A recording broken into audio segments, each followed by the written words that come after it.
but went on to create massive success in his life.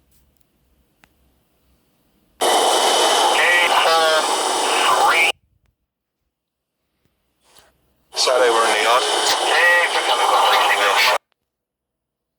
Now you're going to have to watch the main video, which we can now create, because we are done with stage number 1.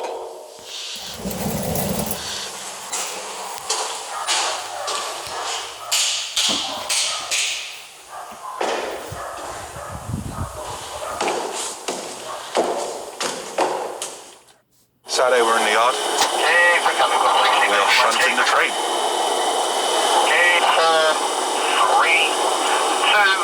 1 and stop it, mate. Yeah, stop. Obviously I'm very familiar with what it's like in a locomotive. Click here to watch a video where I learned to drive a train at GB Rail Freight at the state-of-the-art simulator. Julian has kindly allowed me into the locomotive with him. How many times have you been to this yard? About half a dozen, but I've been driving 24 years now. 24 years? Yeah. Okay, so Julian's been at it 24 years, so I'm going to see what pointers I can pick up. Having a look in the cab here, I can see Julian's got his foot on the dead man pedal the entire time. Yeah, okay, chap, preparing to move forward. Anywhere there? Anywhere there, Jules? All stop, please, mate. Yeah, all safe in between. Understood, in between. You're a lot smoother and safer than I am. Well, guys, I want to thank Julian for letting us into a cab. You know how much I love trains, and especially Class 66 diesel locomotives. Let's get into the yard and see how the offload is going.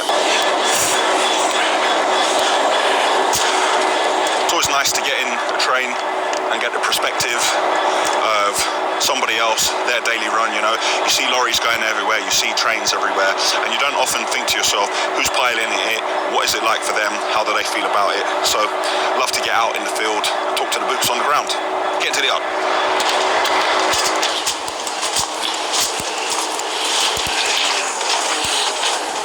Train offload is going well, only a few lorries out, a couple behind, getting loaded as we speak. We are preparing for Monday.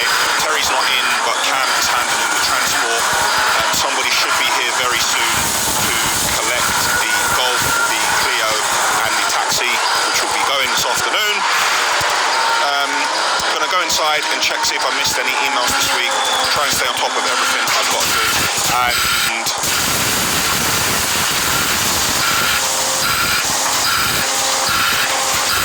everything's going well. See you in a bit. In my office, the boys are now moving very fast. The ceiling is closed in most places with just the first layer of plasterboard, which is 12mm foil backed, and then we have a standard 9mm on top of that. Hopefully we will have minimal cracks. My desk has been turned over because Bartek has applied a load of wood filler to the front of it. Not to make it strong, but to make it straight. After we start sanding it and working on it, it'll look perfect. 720 or 900 high? No, we need about 110. 110? Well, if you just use a 900, it'll just be higher. It's only me who's going to be going in the cupboards. It doesn't matter. You can't get a wall unit at 1100. Okay. Make that a wall unit, Bartek. Yeah. The gap doesn't matter for me. I just wanted to make as much storage as possible. So. That's fine. 900, I only want to use standard units. If we start going bespoke units, people will say... They are coming from Italy, the craftsmanship. And then before you know it, I'm waiting 6 weeks for a cupboard. I don't have the energy for that. Yeah. So we can just make it. Yeah, but if you make it, then the door won't be the same and... Nah. Keep it simple, Bartosz. Yeah. Thank you. Just the screed. Addy's just doing a bit of maintenance on this volumetric. This is the bigger of the volumetric lorries. This is the one with the 4-ton cement tank. Try and make it as easy as possible for the fellas who are coming to collect these cars. I fancy just taking the Clio and just driving it off the top, but I suspect that won't go down well with everyone.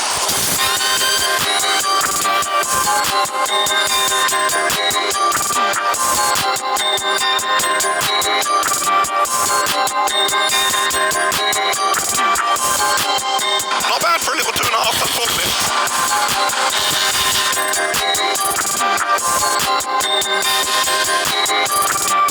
Nice, simple and easy. Imagine if it started. It's It's not going to start, but imagine it starts. Nah, battery's dead. With these two gone and the taxi gone, it'll make some more space in the yard. The people who work here come in on a daily basis and they need to park their cars and go about their business, and there's too much musical chairs and shuffling around. I can't park here, you can't park there, so let's just nip this in the bud. Sort it out once and for all so everyone can come to work and focus on work, including me. Remember last week, Patrick here, who's finished for the day, was in a grab lorry and I was saying, Smadici, Smadici. Am I making you late by standing around like this? I am, aren't I? Yes, Medici. Smadici. And a couple of... my name, no? Yeah, we like his name.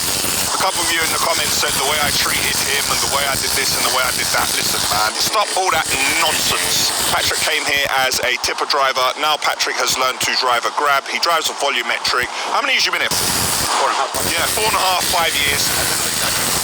Yes, multiple family events that Patrick has had, he's invited me, so I know Patrick on a personal level as well as him working for him. So if I am saying Smadici, it's because I know him well enough to do it. It's not being rude or bullying in the workplace, although I know people love to jump on it and say, I'm going to unsubscribe. You are bullying people in the workplace. Don't talk nonsense or try to find things wrong because it is untrue. Patrick is perfectly happy at Asheville and Patrick is treated well. Glad we cleared that up.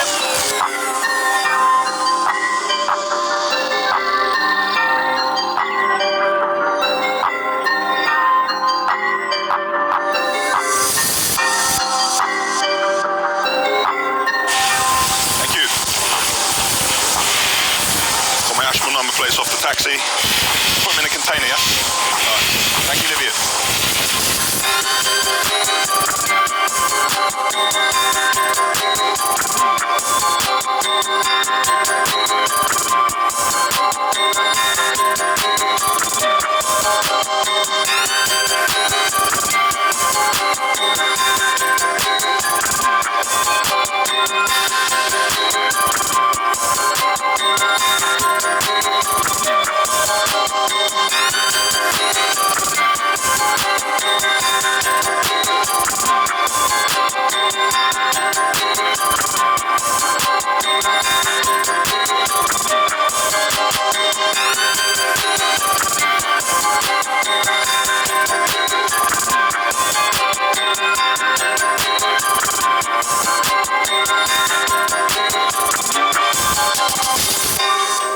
Taxi leave is sort of like the end of an era. To be honest, I think we've got carried away a bit with Asheville Weekly. In February 2020, we started taking YouTube seriously. I wanted to do videos on things that I'm passionate about, i.e. construction, lorries, machines, trains, anything like that. And at the time, I didn't feel there was a lot on YouTube that I wanted to watch. So we started on this journey, and when we did Day in a Life, the response that we got from Day in a Life was so great that we decided to step it up and create something on a weekly basis. That was 31 weeks ago. So, yeah.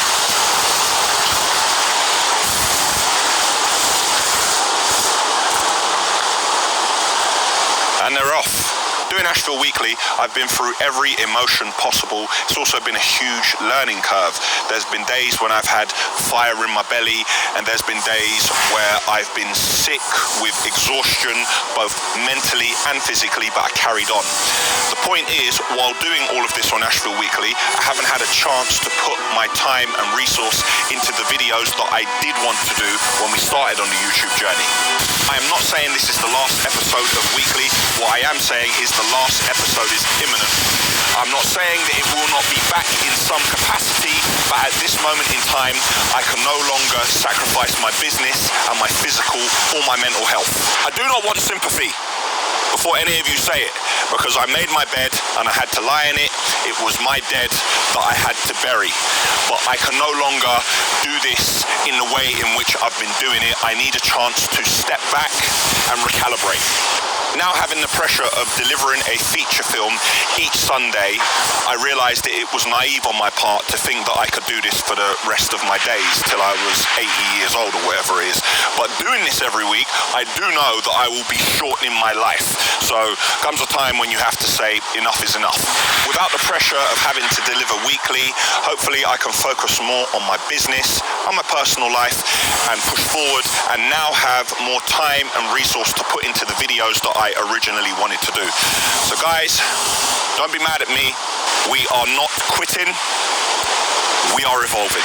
And I suspect in your lives at some point, all of you have had to do that. It's my time to do that. And again, with that journey, hopefully I can take you on it with me.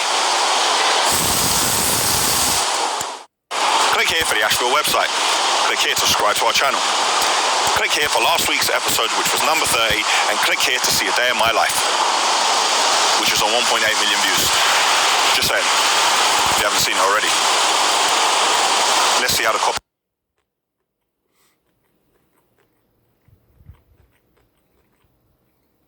Hi, I'm Daniel, and this is Asheville Weekly, episode 30. This week we plan to start pouring concrete in the grounds of Castle Shallow-Lambus.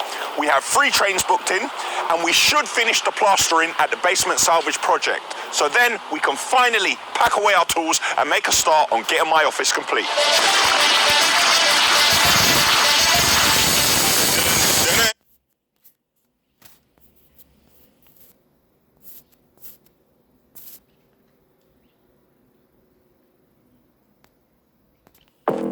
Answer става на 10 години. Специални лимитирани колекции от Guess и Hugo. Празнувайте с нас на Answer BG. Logan, I heard someone tell me the other day, they said that when Floyd got back from the event in Miami, that he was so mad or so focused, whatever it is, he went straight to the gym. Any concern that you have awakened this beast now that was kind of... Let me make one thing clear. I didn't do shit. That's true. I didn't do anything. I didn't awaken shit. I have a younger brother. who might have riled him up a little bit, you know? He's the problem child, and I don't think. To be honest with you, I'm not concerned about awakening a beast in Floyd. He can't stop. You know, he's been is Jake right there? He got my hat. So he's been just collecting hats. You know, he got a hat collection now. I love the tattoo. I thought that the tattoo was in the airport, dude. Like, this kid, he's a genius. I'm gonna be honest. That was in the airport? Yes. Oh, thank you. That is so funny. He gave it back, but yeah, there you got it. Yeah, but did Floyd get his hat back yet, or no? I know you said you're gonna. Did you give it back? He's still trying to get it back. He's still bro. He held Floyd's hat for literally probably 30 seconds while his guys are just like holding him down. He got fucking hit in the face, and I was like, why didn't you just give the hat back like immediately? And his answer was, because I got it. Got your hat. I think fighting an angry, riled up Floyd trying to knock me out Floyd is going to be better for me. I'd like for him to bring some emotion into the fight. I don't think it'd be smart for him. Tell the people why you can win. He obviously, we know what he's done, 50-0, might be the greatest boxer ever, but you're a lot younger than him, you're a lot bigger than him, you're heavier, you're taller. Yeah, all these things, man. I made a quote that, because I get it. Statistically, he's undefeated, right? He's impossible to beat. But I made a quote. I said, if I let statistics rule the decisions I made in my life, I'd be nowhere. I just think my strength, my power, my height, my length, and now my skill, 3 years into the sport, and my athleticism, which is finally, sorry, it's my bird, contributed to how good I am at the sport and just the guys I'm sparring and beating, by the way. I think momentum's on my side. I think the universe is on my side, and I think I'm going to do the impossible. There's been some momentum, I guess, some talk about you and your brother, you and Jake fighting Floyd on that night. Any thoughts on that?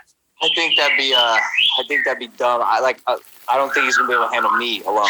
A, so why the fuck would he fight Jake? And then B, just on Floyd's side, you lose $100+ million by putting us on the same night. Like if you separated us, if he really wanted to fight both of us, he'd do it on separate nights. But I really don't think he's going to be able to handle me alone, let alone fucking both of us. Right. And business-wise, makes no sense. Is that what we're talking about? We're talking about $100 million? Are those the type of numbers we're talking about? I'd like to gross $100 million. Obviously, I wouldn't be making $100 million, but I think, grossing $100 million is like a cool number. Can you walk away with $20 million doing this fight? I could. Yeah. I think I will actually. Floyd's threatening to kill my brother. We're fucking taking security precautions. Like, it was a disaster. Yeah, I'm glad you said that, Logan. I've watched Floyd so much just doing this job. I watched him with Conor McGregor. I never saw him lose his cool. Ever. He lost his cool. He lost it. He was legitimately angry. He loved that hat. He loved it. His favorite hat. Can you believe it? Are you guys taking precautions because? Yeah. Yeah. Are you? Yeah. Security? Yeah, everywhere at all times. More than usual? Yeah. You're serious. When you have a guy with the resources and wealth that Floyd Mayweather has and the connection in the network, and he's saying shit like, I'm gonna kill that motherfucker. Kill? Death? You gonna kill my brother over a fucking hat? Yeah, we take that shit seriously, man. Yeah, I would too. I probably know the answer to this question. Any thought of like getting a restraining order, going to the cops, anything like that? That's some bitch shit, bro. I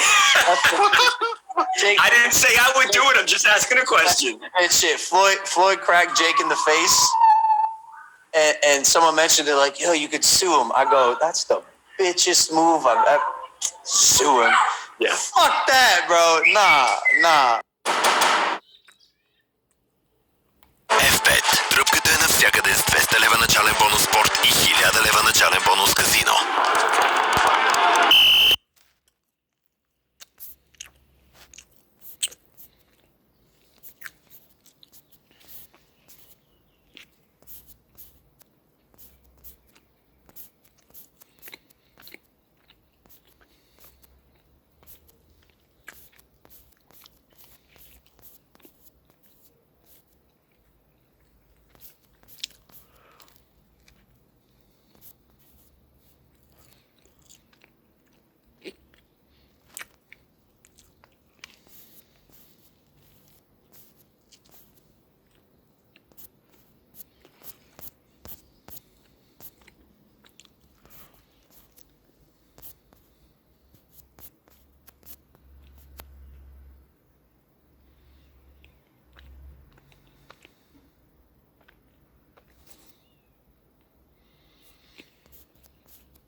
fight?